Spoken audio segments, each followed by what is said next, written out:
Sid, and today I'm here to do a quick presentation on elastic and plastic deformation, which should include the definitions, the theory behind materials, where a material goes from one form to another, some samples of deformation, and then go into why it is important to know these things as a young or experienced engineer.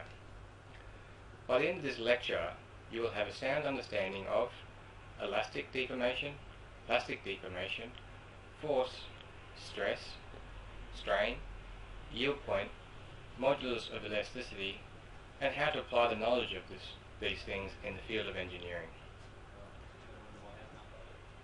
Before we go into the definitions of elastic and plastic deformations, let us first look at the word deformation and what it means. Deformation of a material occurs where an external force is applied.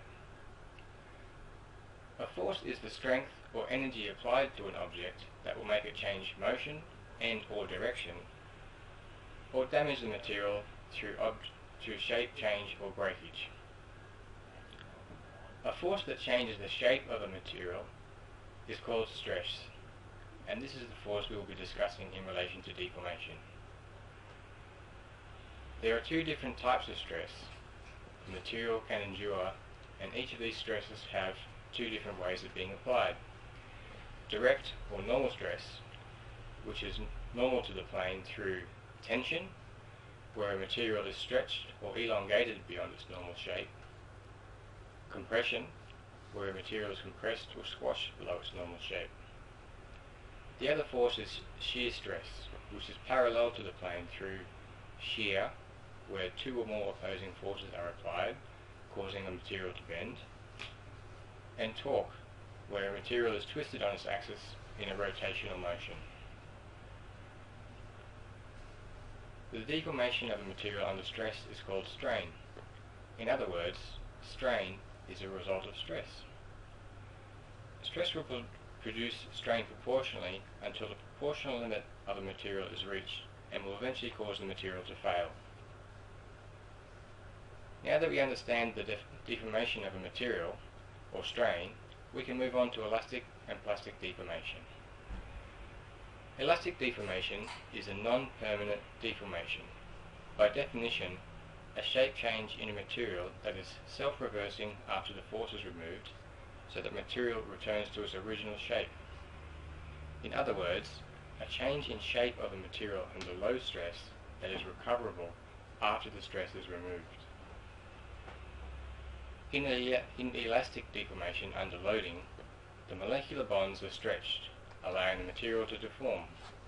When the stress is removed, the bond and the material return to the original position or shape. The relationship of stress and strain can be plotted on a stress-strain chart. The chart shows the elastic relationship is linear and is known as Young's modulus, or the modulus of elasticity.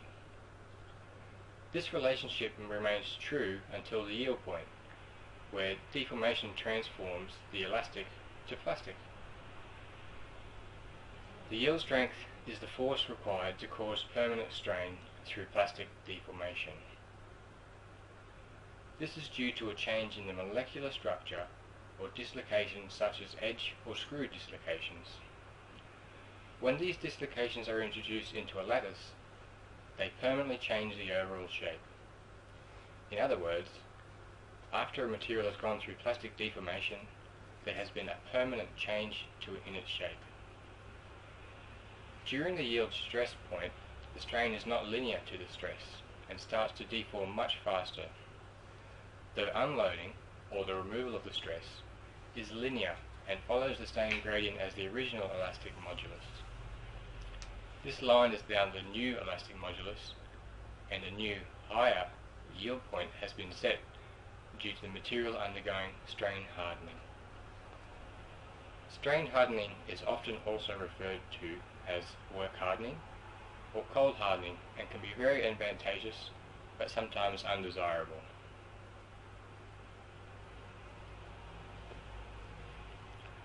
The main force that engineers are interested in when designing buildings and other structures is the yield strength.